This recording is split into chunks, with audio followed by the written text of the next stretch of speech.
जय हिंद साथियों। कैसे हैं आप सभी। स्टडी विद शैलेंद्र में आपका स्वागत है। और हम एमपी पटवारी के लिए साइंस डिस्कस कर रहे थे। ये हमारी एट्थ क्लास नंबर 8 है। इससे पहले हम 7 क्लासेस साइंस की जो है वो डिस्कस कर चुके हैं और उनके वीडियो जो है वो यूट्यूब चैनल पर अपलोडेड किए जा चुके हैं। ठीक है, तो आप उनको जाकर देख सकते हैं। उसकी लिंक आपको वीडियो के डिस्क्रिप्शन में मिल जाएगी। इसके अलावा इस वीडियो की बात करें तो इस वीडियो के अंदर हम केमिस्ट्री डिस्कस करने वाले हैं। राइट, क्या डिस्कस करने वाले हैं? केमिस्ट्री डिस्कस करने वाले हैं। ठीक है, आइए ज़रा देखिए। केमिस्ट्री की सबसे पहले हम देखो रसायन विज्ञान की डेफिनेशन क्या होती है। हम उसकी बात तो बिल्कुल नहीं करेंगे क्योंकि एग्ज़ाम में वो नहीं पूछी जाती है आपके कि रसायन विज्ञान की परिभाषा क्या होती है, डेफिनेशन क्या होती है। तो मेनली जो आपके एग्ज़ाम के अंदर पूछे जाते हैं हम उसी डेटा पर डिस्कशन कर रहे हैं। क्लियर है। और आपको बोला भी था कि हम आपको जो है वो एग्ज़ाम ओरिएंटेड डेटा देने की कोशिश कर रहे हैं। तो आप प्रॉपर तरीके से अपना नोट मेंटेन करिए। ठीक है, देखिए हम रसायन विज्ञान के अंदर आज पहली क्लास में डिस्कस करने वाले हैं पदार्थ और उसकी अवस्थाओं के बारे में। ठीक है, और कुछ और टॉपिक्स हैं जो कि इस वीडियो के अंदर हमने इंक्लूड करे हैं, तो उनको भी हम देखेंगे। देखिए पदार्थ या आप बोल दीजिए द्रव्य। ठीक है, देखिए द्रव और द्रव्य में फ़र्क होता है। द्रव्य और द्रव, ये दोनों की दोनों फर्क अलग, दोनों ही चीज़ें अलग होती हैं। ठीक है, द्रव्य इट मीन्स होता है लिक्विड। राइट, द्रव्य मतलब क्या हो, द्रव मतलब क्या होता है, लिक्विड। जबकि जो द्रव्य होता है ना, द्रव्य ये होता है मैटर। राइट, क्या होता है, ये होता है मैटर। राइट, तो दोनों ही कंडीशंस में फ़र्क है। तो द्रव्य इट मीन्स होता है पदार्थ। क्लियर है। और द्रव इट मीन्स होता है लिक्विड। क्लियर है। तो देखिए द्रव्य या पदार्थ होता क्या है, जो चीज़ भी स्थान घेरती है उसे हम पदार्थ बोल देते हैं या फिर हम उसे जो है वो द्रव्य बोल देते हैं। लेकिन यहाँ पर स्थान के साथ साथ उसमें क्या होना चाहिए, उसमें जो है वो वेट होना चाहिए, भार होना चाहिए। तो उस केस में हम उस वस्तु को, उस पदार्थ, उस चीज़ को जो है क्या बोल देते हैं, द्रव्य या पदार्थ बोल देते हैं। ठीक है, पदार्थ की अगर हम स्टेज की बात करें, स्टेजेस की बात करें तो पदार्थ की मेनली 3 स्टेजेस होती हैं। एक आपकी होती है ठोस, दूसरी द्रव और तीसरी गैस। ठीक है, ये तीनों की तीनों जो स्टेजेस हैं ये किसी भी पदार्थ की जो स्टेज है उसको बताती हैं। क्लियर है। तो हम सबसे पहले आइए द्रव क्या होता है उसको जानेंगे, ठोस क्या होता है इसको जानेंगे, और गैस क्या होती है इसको जानेंगे। ठीक है, तो देखिए सबसे पहले आप हेडिंग डाल लीजिए, क्या ठोस। ठोस क्या होता है, किस तरीके के पदार्थ को आप ठोस बोलेंगे। लिखिए जिसमें आकार हो, जिसमें आकार निश्चित हो। क्या हो, आकार निश्चित हो, उसे आप ठोस बोलेंगे। ठीक है, इसके अलावा उसमें आयतन भी होना चाहिए। आयतन निश्चित हो, तब आप उस पदार्थ को क्या बोलेंगे, ठोस बोलेंगे। राइट, क्लियर है। तो ठोस होने के लिए, किसी भी पदार्थ को ठोस होने के लिए दो कंडीशन उसकी वैरी करती हैं। दो कंडीशन कौन सी, एक उसका आकार निश्चित होना चाहिए, दूसरा उसका आयतन जो है वो निश्चित होना चाहिए। ठीक है,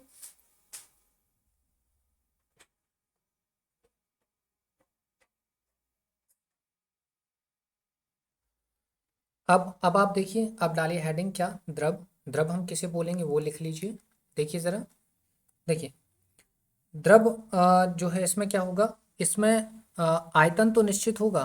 क्या होगा, आयतन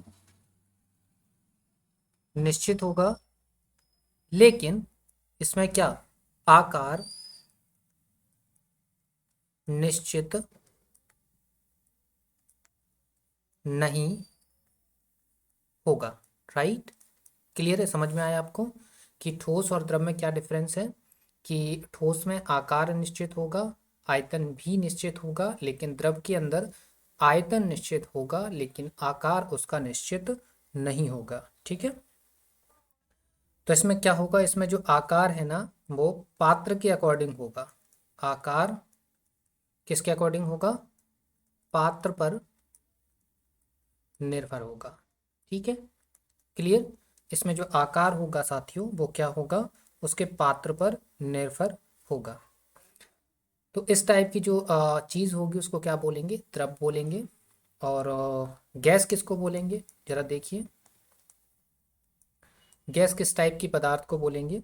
देखिए, ये द्रव की वो अवस्था होती है जिसमें आयतन जो होता है वो भी कैसा होता है, आयतन जो होता है वो भी निश्चित नहीं होता है, मतलब अनिश्चित होता है, आयतन अनिश्चित होगा।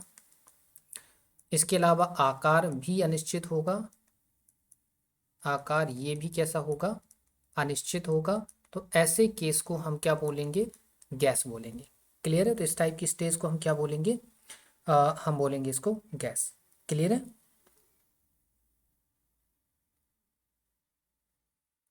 तीसरा तीसरा इसमें गैस जो होती है वो पात्र का पात्र का आकार ग्रहण करती है, आकार ग्रहण करती है, और पात्र का ही आयतन ग्रहण करती है। ठीक है, आयतन ग्रहण करती है। राइट। क्लियर है। तो ये चीज़ें आपको तीनों की तीनों स्टेजेस आपको समझ में आ गई हैं। तीन स्टेज के अंदर आपने क्या सीखा कि ठोस क्या होगा जिसका आकार निश्चित होगा, आयतन निश्चित होगा। द्रव जिसमें सिर्फ आयतन निश्चित होगा, आकार अनिश्चित होगा, और आकार जो है वो पात्र पर निर्भर करेगा। गैस की बात करें तो गैस का आयतन अनिश्चित होगा, आकार भी अनिश्चित होगा, लेकिन जो पात्र होगा उसका आकार ये ग्रहण कर लेगी और उसका ही आयतन जो है वो ग्रहण कर लेगी। क्लियर है। चलिए तो आगे चलें, अब हम आगे की तरफ जरा देखिए। देखिए यहाँ पे कुछ पॉइंट्स लिखे हुए हैं। क्या है कि वायुमंडलीय दाब पर वह तापमान जिस पर ठोस पिघलकर द्रव बन जाता है उसे हम गलनांक कहते हैं। और वायुमंडलीय दाब दाब वायुमंडलीय दाब पर वह तापमान जिस पर कोई द्रव उबलना प्रारंभ करते उसे आप क्वथनांक बोलेंगे। ठीक है।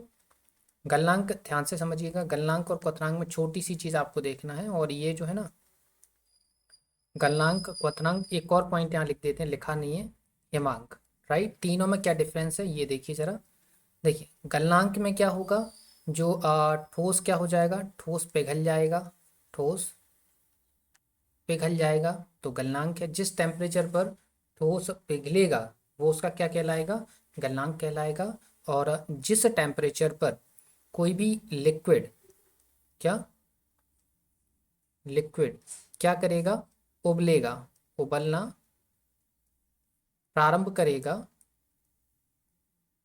उस टेम्परेचर को हम क्वथनांक बोलेंगे। और जिस टेम्परेचर पर क्या होगा, कोई भी लिक्विड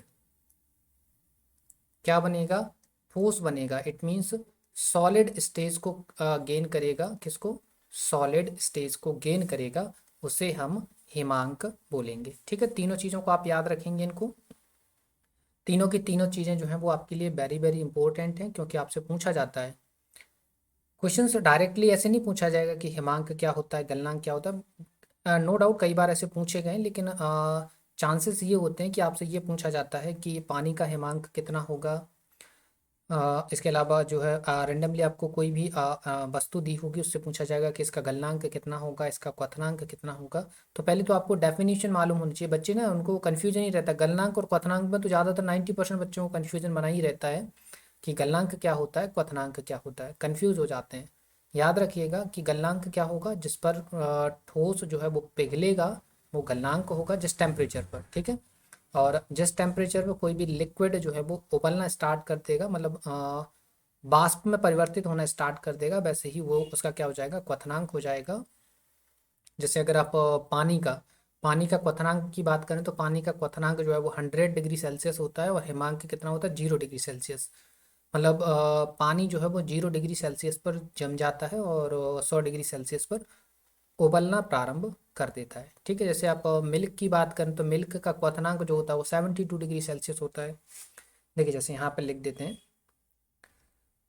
जैसे आप वाटर की बात करें, पानी की बात करें, तो पानी का जो क्वथनांक होता है, क्या होता है, क्वथनांक जो होता है वो कितना होता है, 100 डिग्री सेल्सियस। कितना होता है, 100 डिग्री सेल्सियस। और इसका जो हिमांक होता है ये क्या होता है 0 डिग्री सेल्सियस, ठीक है। इसी वजह से आप देखेंगे कि आप थोड़ा सा अगर इंग्लिश में समझेंगे तो जल्दी समझ में आ जाएगा। गलनांक होता है मेल्टिंग पॉइंट। क्या होता है? Melting point. ये होता है आपका बॉइलिंग पॉइंट, और ये होता है आपका फ्रीजिंग पॉइंट, ठीक है। Freezing point, right. ये तीनों चीज़ें आपको समझ में आ गई होंगी। आगे चल सकते हैं, बिल्कुल देखिए ज़रा आगे। अब देखिए आपके पास दो पॉइंट्स नज़र आ रहे हैं कि पदार्थ का भौतिक परिवर्तन और पदार्थ का रासायनिक परिवर्तन। इनसे रिलेटेड आपके एग्ज़ाम में प्रश्न कई बार पूछे गए, हज़ारों बार पूछे गए। ऐसा कोई भी एग्ज़ाम नहीं होगा जिसमें इससे रिलेटेड क्वेश्चंस ना पूछा गया हो, ठीक है। बस यहाँ पर इनकी डेफिनेशंस नहीं पूछे हैं। देखो आपको हमने क्या बोला कि जब से आपकी साइंस स्टार्ट हुई है तब से क्या बोला जा रहा है कि आपके बहुत ही, अगर 100% की बात करें तो उसमें 99% चांस होते हैं कि आपका क्वेश्चन जो आएगा वो एग्जाम्पल से आएगा। 1% चांस होता है कि डेफिनेशन आएगी, ठीक है।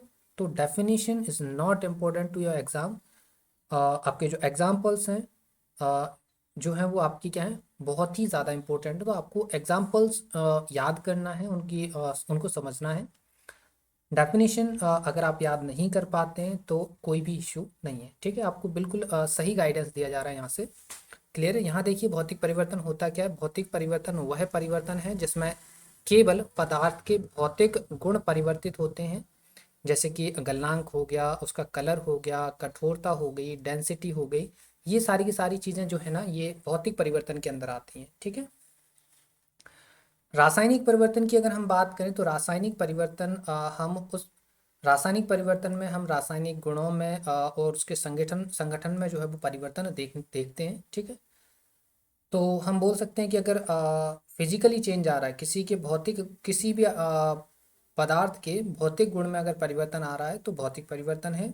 और अगर रासायनिक गुणों में परिवर्तन आ रहा है तो वो फिर रासायनिक परिवर्तन है, ठीक है। इसके एग्जांपल्स देख लीजिए। इसका एग्जांपल है ईंधन का दहन होना, मोमबत्ती का जलना, फलों का पकना, कागज का जलना, प्रकाश संश्लेषण, ठीक है। प्रकाश संश्लेषण तो हम बायो में भी पढ़ेंगे इसको। तो ये हमारा क्या है, रासायनिक परिवर्तन है, ठीक है। तो इनकी एग्जांपल्स आपके लिए इंपॉर्टेंट है। इसके अलावा एक और एग्जांपल वो काफ़ी ज़्यादा फेमस है, दूध से दही बनना, ठीक है। ये भी आपका कैसा है, ये भी आपका रासायनिक परिवर्तन है, ठीक है। ये क्वेश्चन तो कई बार पूछा गया है कि दूध दूध से दही बनना कैसा परिवर्तन है। तो दूध से दही का बनना जो है वो रासायनिक परिवर्तन है, ठीक है। क्लियर है साथियों? चलिए आ जाइए आगे देखते हैं। अब हम देखिए द्रव्यों का वर्गीकरण दिया हुआ है। पे द्रव्यों के वर्गीकरण तीन प्रकार से है। एक तत्व है, एक यौगिक है, और एक क्या है आपका मिश्रण है, ठीक है। तो देखिए सबसे पहले हम तत्व की ही बात कर लेते हैं। तो हेडिंग आप डाल सकते हैं तत्व, राइट। देखिए लिखिए सबसे पहला पॉइंट इसके अंदर लिखिए, समान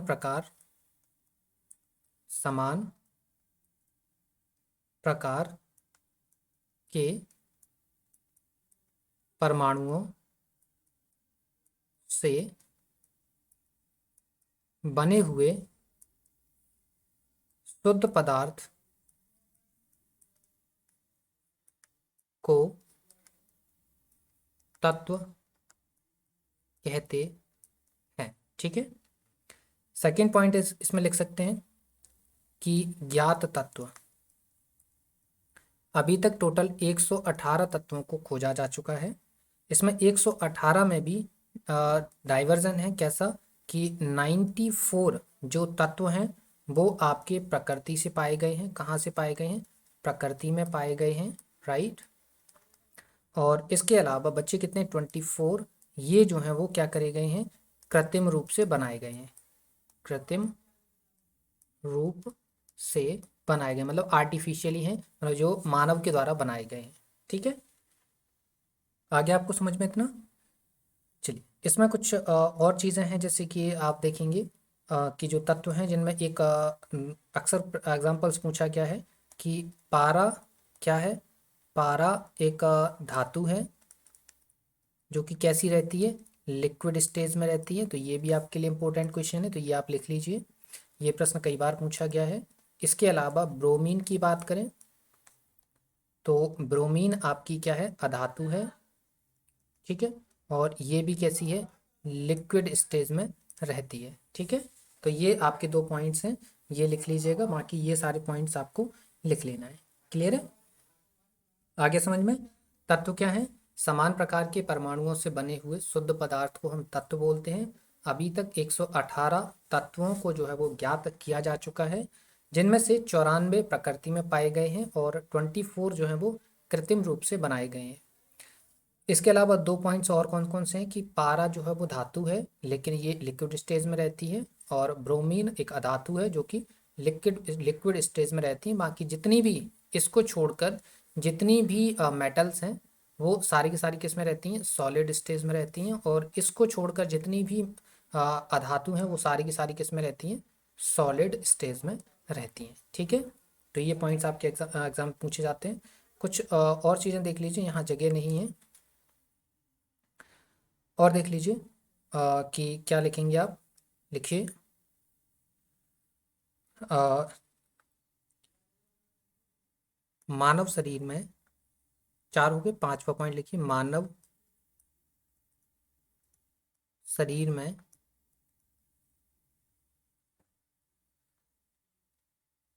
तत्वों की प्रचुरता का क्रम, राइट, ये लिखिए। तो देखिए, मानव की ह्यूमन बॉडी के अंदर सबसे ज़्यादा मिलता है आपको ऑक्सीजन, ठीक है, फिर उसके बाद सबसे ज़्यादा ऑक्सीजन, फिर आपका सिलिकॉन, ठीक है।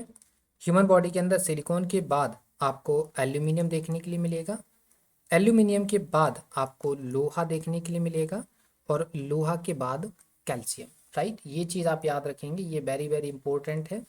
ये कई बार पूछा जाता है कि मानव शरीर में सबसे ज़्यादा क्या पाया जाता है, तो मानव शरीर के अंदर सबसे ज़्यादा ऑक्सीजन मिलेगी, फिर सिलिकॉन, फिर एल्यूमिनियम, फिर लोहा और फिर कैल्शियम। अगेन रिपीट करेंगे, क्या मिलेगा ह्यूमन बॉडी के अंदर, ऑक्सीजन, सिलिकॉन, एल्यूमिनियम, लोहा और कैल्शियम, राइट। देखिए हम यौगिक और मिश्रण इन दोनों की बात कर लेते हैं। यहाँ पे ये चीज़ लिखी, इसको अभी फिलहाल छोड़ देते हैं, ठीक है, ये यहाँ से लिखना स्टार्ट कर देते हैं क्योंकि जगह नहीं है पीछे साइड, ठीक है। हेडिंग डाल लीजिए क्या, यौगिक, राइट। आप यौगिक लिखना स्टार्ट करिए।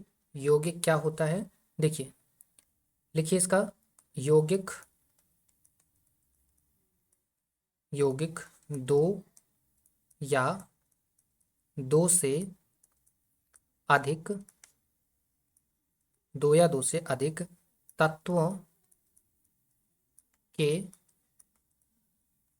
निश्चित अनुपात में रासायनिक संयोग से बनते हैं, ठीक है।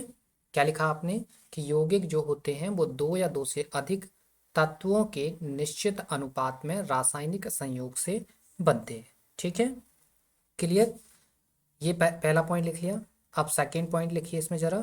सेकंड पॉइंट रहेगा, यौगिकों को, यौगिकों को उसके उसके अवयवों में, उसके अवयवों में भौतिक विधियों द्वारा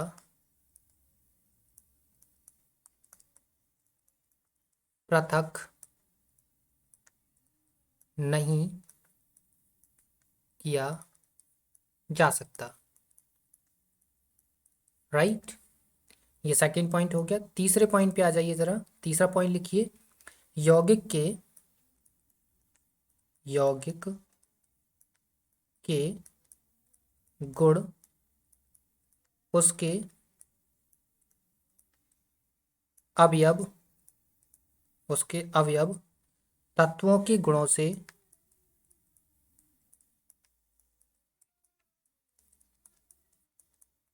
भिन्न होते हैं, ठीक है।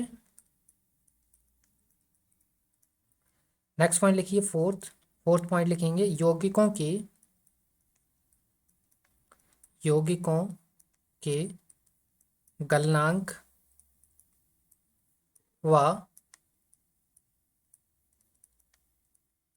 क्वथनांक निश्चित होते हैं, निश्चित होते हैं। नेक्स्ट और लास्ट पॉइंट लिखेंगे, लिखिए यौगिक के प्रत्येक भाग का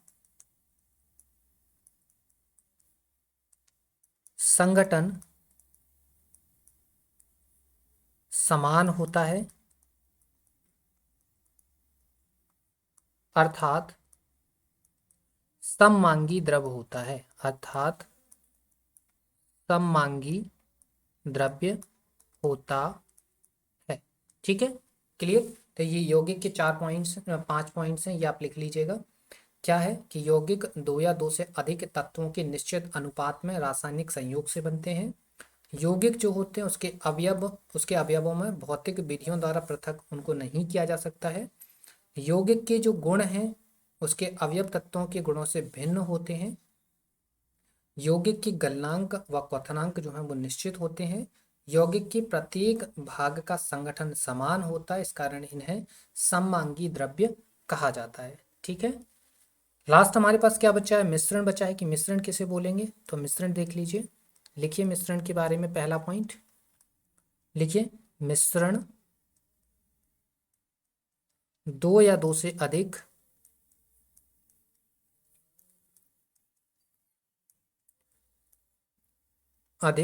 पदार्थों को किसी भी अनुपात में मिलाने पर बन जाते हैं।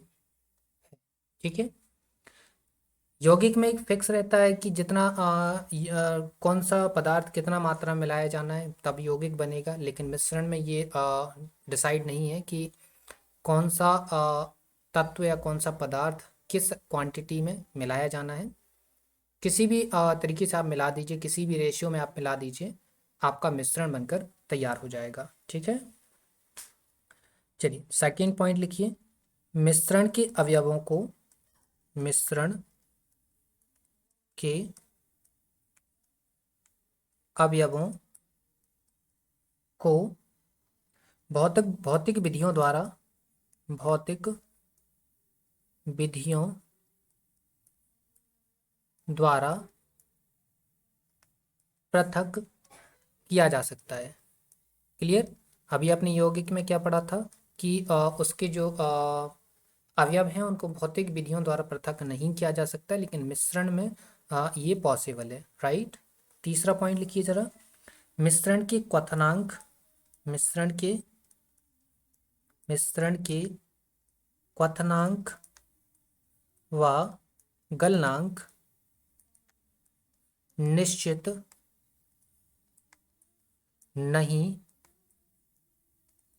होते हैं। राइट। चलिए आगे नेक्स्ट पॉइंट लिखिए। इसमें नेक्स्ट पॉइंट है आपका कि ये अपने अवयवों के गुण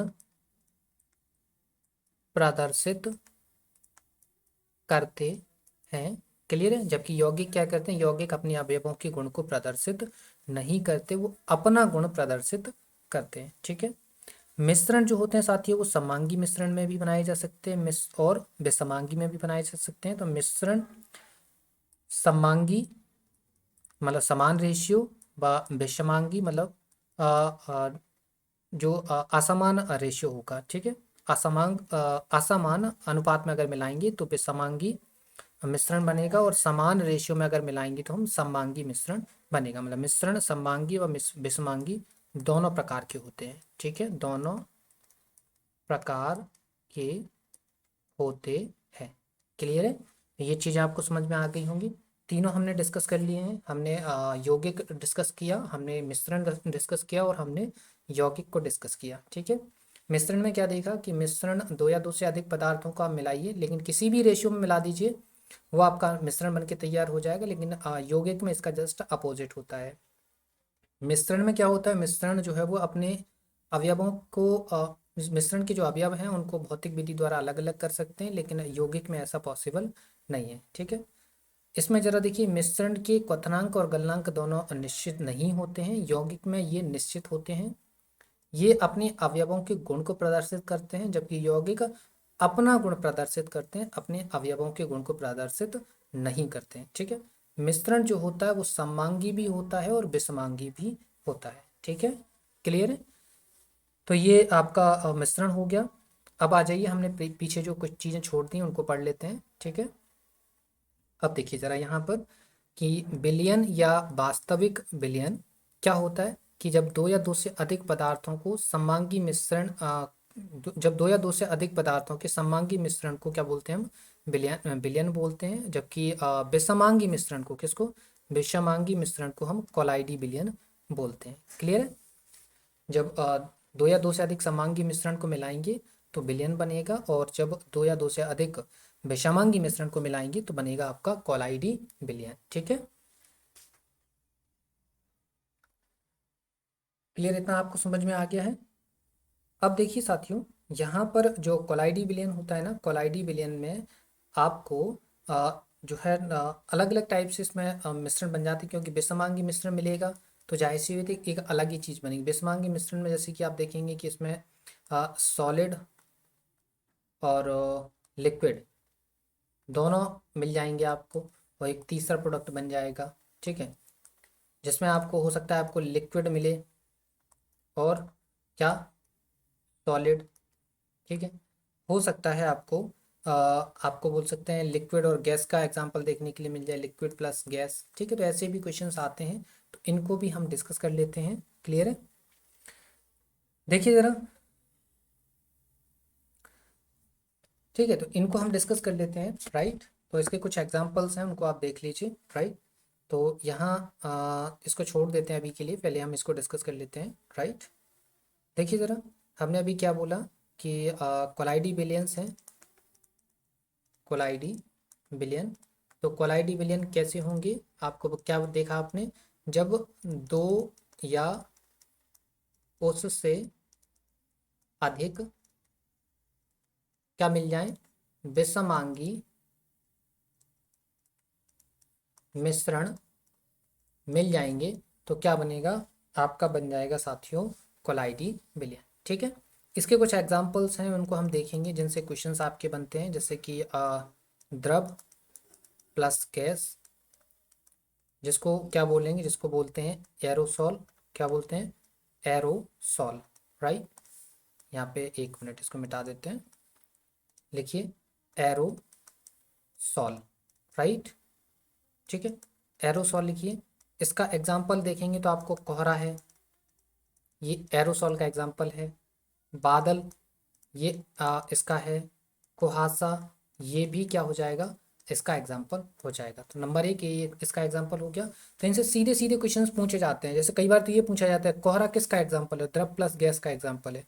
कोहरा किसका एग्जाम्पल है, एरोसॉल का एग्जाम्पल है। कोहरा किसका एग्जाम्पल है, कोलाइडी विलयन का एग्जाम्पल है। तो ये सारी चीज़ें एक दूसरे से कोऑर्डिनेट होती हैं, तो आपको इन सब चीज़ों को समझना होगा। राइट, तो इनको याद करिए, और एग्जाम्पल्स आपको बता देते हैं। देखिए जैसे कि ठोस प्लस गैस, ठोस प्लस गैस, ये किसका एग्जाम्पल है, ये इसका एग्जाम्पल देखिए, जैसे कि आपका धुआं हो गया, धुआं हो गया, वाहनों से निकला अपशिष्ट हो गया, वाहनों से निकला अपशिष्ट हो गया। ठीक है, इसमें भी क्या बनता है आपका, एरोसॉल ही बनता है। एरोसॉल क्या बनता है, एरोसॉल। ठीक है, एरोसॉल। राइट, तीसरा देख लीजिए, तीसरा आप लिखिए, तीसरा है गैस प्लस द्रव। तो इससे बनता है आपका फॉर्म। क्या बनता है, फॉर्म। आपने देखा होगा, जैसे आपने देखा होगा शेविंग क्रीम। राइट, तो सेविंग क्रीम किसका एग्जाम्पल है? सेविंग क्रीम एग्जाम्पल है आपका गैस प्लस द्रव का, ठीक है।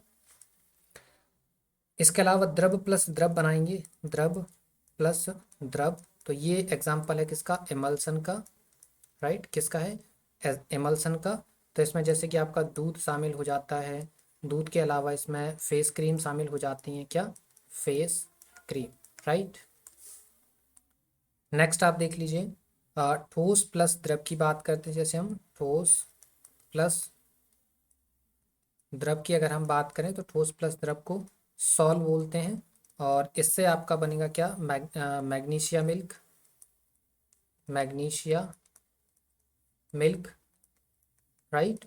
मैग्नीशिया मिल्क के अलावा इसमें कीचड़ आ जाता है, राइट। तो ये कुछ इसके एग्जांपल्स हैं। इसके अलावा और भी हैं तो उनको देख लेते हैं। इनसे देखो सीधे सीधे क्वेश्चंस आते हैं, तो इनको याद करना बहुत ज़रूरी है, ठीक है। इनको थोड़ा सा आपको बोरिंग लगे तो ये मत सोचेगा बोरिंग लग रहा है छोड़ते जाइए। देखो हम आपके साथ मजाक ऐसा नहीं कर रहे हैं कि हमको इससे मतलब हो कि हमारे व्यूज़ अच्छे आने चाहिए, वॉच टाइम अच्छा आना चाहिए, तो हम उसी हिसाब से आपको पढ़ाएं। देखिए हमारा मेन है कंटेंट, कंटेंट में क्वालिटी है। आप इसको अगर कंटेंट को ढंग से पढ़ेंगे समझेंगे तो यकीन मानिए आपको कुछ ना कुछ बेनिफिट मिलेगा। तो आप एग्ज़ाम पे फोकस करिए, मजाक और मस्ती पे फोकस मत करिए, ठीक है। नेक्स्ट देख लीजिए, नेक्स्ट एग्जांपल्स देख लीजिए इसके। नेक्स्ट एग्जांपल जैसे कि आपने गैस प्लस ठोस, गैस प्लस ठोस, इसका एग्जांपल है, इसको आप बोलते हैं फॉर्म, ठीक है। इसको भी आप फॉर्म ही बोलेंगे, जिसमें आपका एक तो फॉर्म ही आता है मार्केट में मिलता है जो, फॉर्म के अलावा रबड़ हो गया, स्पंज हो गया, ठीक है। और इसके अलावा प्यूमिस हो गया, प्यूमिस, ठीक है। ये इसके एग्जांपल्स हैं। इसके अलावा नेक्स्ट आप लिख लीजिए, नेक्स्ट 7 नंबर पे द्रव प्लस ठोस, द्रव प्लस ठोस, ये है आपका जेल, राइट। ये जेल कोलाइडी विलेन, इसका जो कोलाइडी विलेन बनेगा द्रव प्लस ठोस को, अगर दो ये अलग अलग विषमांगी हो जाएंगे, एक द्रव हो जाएगा एक ठोस, ये दोनों के दोनों अलग अलग विषमांगी हैं, इनको मिलाएंगे तो जेल बनेगा। तो इनसे आपने देखा होगा जेली इसका एग्जाम्पल हो जाएगा सबसे पहली बात तो। इसके अलावा पनीर हो जाएगा, मक्खन हो जाएगा, राइट। तो ये इसके जो है वो द्रव प्लस ठोस के एग्जाम्पल्स हैं। ठोस प्लस ठोस, ठोस प्लस ठोस, ये दो अगर विषमांगी मिश्रण मिलाएंगे तो ठोस सॉल्व बनेगा, क्या बनेगा? ठोस सॉल्व बनेगा। और इसके अगर एग्जाम्पल की बात करें तो रंगीन रत्न पत्थर आपने देखे होंगे, राइट। आप सोनी की दुकान पे जाएंगे वहाँ मिलेंगे। इसके अलावा दूधिया कांच, दूधिया कांच, ये भी इसका क्या है? एक एग्जाम्पल है। क्लियर है? तो ये चीज़ें आपको याद कर लेना है। क्लियर है साथियों? याद कर लेंगे कि नहीं करेंगे? बिल्कुल करेंगे आप याद, ठीक है। समझ में आ गया ना आपको? ये सारी चीज़ें तो कुछ समझाने का इसमें कुछ खास नहीं है, आपको याद करना ही पड़ेगा। और हम आपको कंटेंट डिलीवर कर रहे हैं, तो कंटेंट की क्वालिटी समझिए, राइट। कोलाइडी विलियंस तो आपको समझ में आ गया कि दो या उससे अधिक विषमांगी मिश्रण को मिलाएंगे। तो क्वेश्चन आपके यहाँ से नहीं बनते हैं, क्वेश्चंस आपके यहाँ से बनते हैं, यहाँ से। जो आपको अभी हमने डेटा दिया ये क्वेश्चंस का डेटा, ये एग्जाम्पल आपके एग्जाम के अंदर क्वेश्चंस में डेटा आता है, ठीक है। तो इसको आप थोड़ा सा समझिए, राइट। क्लियर है? चलिए तो अब हम पीछे आ जाते हैं, जो हमने पीछे छोड़ दिया तो उसको एक बार और समझ लेते हैं। ये परमाणु संरचना छोड़ दी थी हमने, इसको देखिए जरा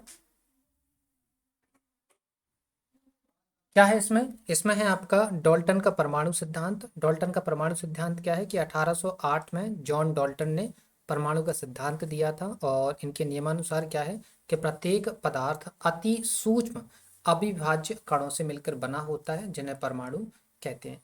इनका डाल्टन साहब का मानना है कि जो पदार्थ है ना, पदार्थ के अंदर जो परमाणु है, पदार्थ के अंदर क्या है? परमाणु है, वो एक तरबूज में, तरबूज के बीज की तरह गुथे होते हैं, ठीक है, गुथे होते हैं। ये किसका मानना है? ये डाल्टन साहब का मानना है, ये इन्होंने माना है, ठीक है। क्लियर है? तो क्या है डाल्टन साहब की डेफिनेशन क्या है कि प्रत्येक पदार्थ अति सूक्ष्म अविभाज्य कणों से मिलकर बना होता है, जिसे हम परमाणु बोलते हैं, ठीक है। और परमाणु के अगर हम कणों की बात करें कि परमाणु कितने कणों से मिलकर बना होता है, तो परमाणु जो है वो 3 कणों से मिलकर बना होता है। आइए हम उनके बारे में भी जान लेते हैं। ठीक है, तो सबसे पहले हम डाल्टन की कुछ और चीज़ें हैं उनको जानेंगे। क्लियर है? तो हमारे पास आगे तो जगह है नहीं, तो यहीं हम थोड़ा सा इसको डिस्क्राइब करने की कोशिश करते हैं। उम्मीद है ये नोट कर लिया होगा आपने। क्लियर है? तो इसका आगे नेक्स्ट पॉइंट लिखिए। नेक्स्ट पॉइंट आप क्या लिखेंगे? लिखिए परमाणु को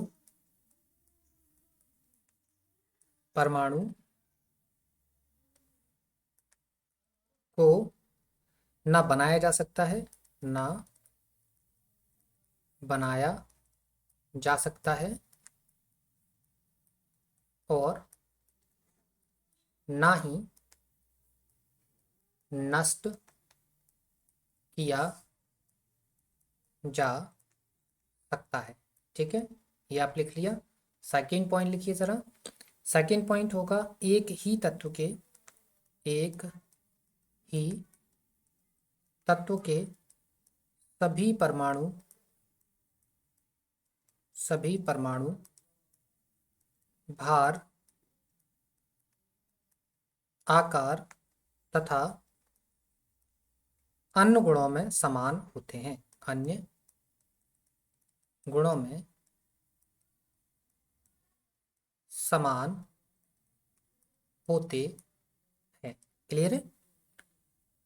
ठीक है, लेकिन लेकिन दूसरे तत्वों के परमाणुओं से भिन्न होते हैं। क्लियर है? तो ये 2 पॉइंट्स आपने लिख लिए। क्लियर साथियों? तो ये चीज़ें आपको समझ में आ गई होंगी, ये पॉइंट्स आपने नोट कर लिए हैं। अब हम बात कर रहे थे किसकी, हमने क्या बोले बताया था आपको कि परमाणु जो है इसके 3 अणु होते हैं। ठीक है, 3 कण होते हैं, सॉरी। परमाणु के कितने कण होते हैं? 3 कण होते हैं। तो उनके ऊपर डिस्कशन कर लेते हैं। तो देखो यहाँ पर तो हमारा लिखा हुआ है, यहाँ डिस्कस कर लेते हैं। क्या बताया था आपको कि जो परमाणु है जिसे हम क्या बोलते हैं? एटम बोलते हैं। और ये जो है वो इसके कितने कण होते हैं? अगर परमाणु के कण की हम बात करें तो परमाणु के जो कण होते हैं ना साथियों, वो कितने होते हैं आपके? 3 कण होते हैं। अब 3 कण कौन कौन से होते हैं जरा उनको डिस्कस कर लेते हैं। देखिए, एक कण होता है आपका इलेक्ट्रॉन।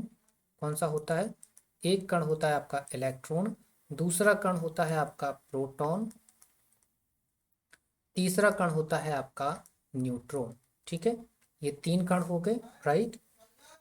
इसके अलावा और भी कण होते हैं, जैसे पॉजिट्रॉन हो गया।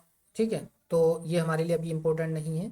ठीक है, वो आपके जो सीडीएस एनडीए वगैरह के लिए इम्पोर्टेंट होते हैं। तो इतनी डेप्थ में आपकी साइंस नहीं आती है, तो जितनी आती है उतना उतना ही आपको बताया जा रहा है।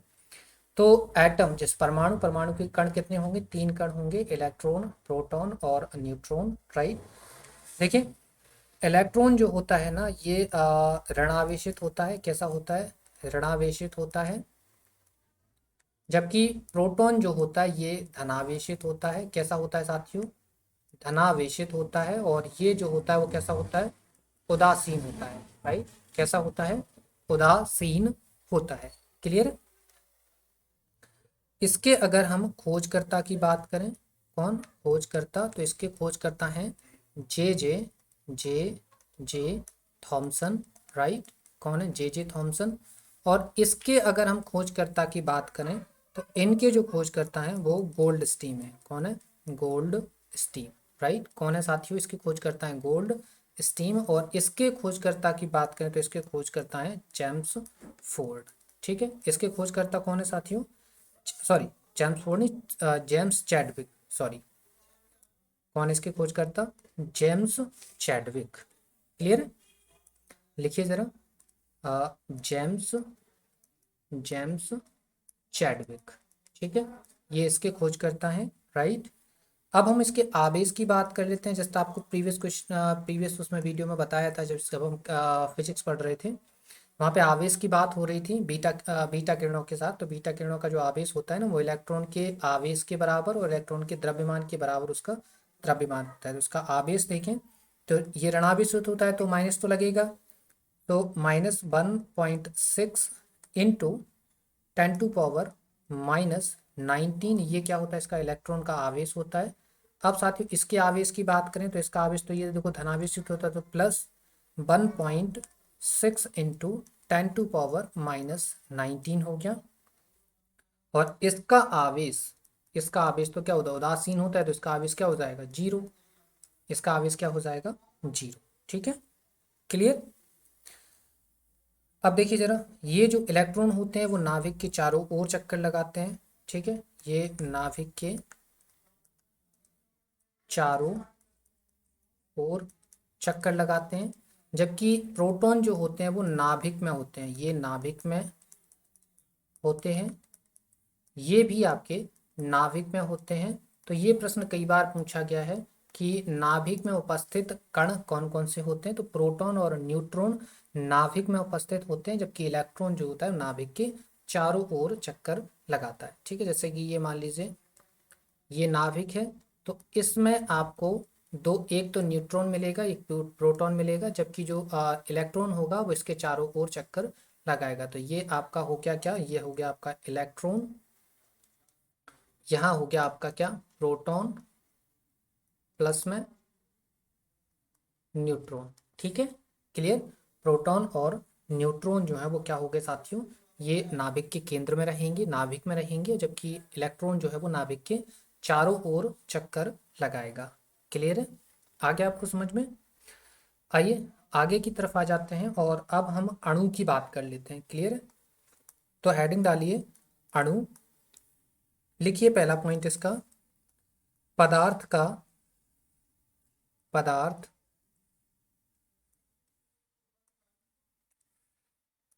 पदार्थ का वह अति सूक्ष्म कण जो स्वतंत्र अवस्था में रह सकता है, स्वतंत्र अवस्था में रह सकता है, उसे आप क्या बोलते हैं, अणु बोलते हैं। ठीक है, उसे आप क्या बोलते हैं, आप अणु बोलते हैं। क्लियर है, तो ये लिख सकते हैं हम, अणु कहलाता है, अणु कहलाता है। क्लियर है साथियों, चलिए आ जाइए जरा इस पे। नेक्स्ट देखिए, यौगिक में, नेक्स्ट पॉइंट लिखिए, यौगिक के अणुओं में, यौगिक के अणुओं में दो या दो से अधिक प्रकार के, अधिक प्रकार के परमाणु होते हैं। ठीक है, तो क्या समझ में आया, सबसे पहले आपको अणु मिलेगा। ठीक है, अणु के अंदर परमाणु होंगे, परमाणु के अंदर आपको तीन कण मिलेंगे, कौन से, एक इलेक्ट्रॉन मिलेगा, एक आपको प्रोटॉन मिलेगा, एक आपको न्यूट्रॉन देखने के लिए मिलेगा। ठीक है, तो ये कुछ चीज़ें थी इसकी आज की, अपनी आज के टॉपिक में। कल के नेक्स्ट वीडियो के अंदर हम परमाणु क्रमांक, द्रव्यमान संख्या, संयोजी इलेक्ट्रॉन और समस्थानिक, संभारिक, क्वांटम सिद्धांत, इन सभी टॉपिक्स की चर्चा करेंगे। ठीक है, तो यहाँ तक आपको समझ में आ गया होगा। अणु में आपने क्या देखा, अणु में आपने देखा कि अणु जो है वो पदार्थ का वह अति सूक्ष्म कण है जो स्वतंत्र अवस्था में रह सकता है, अणु कहलाता है।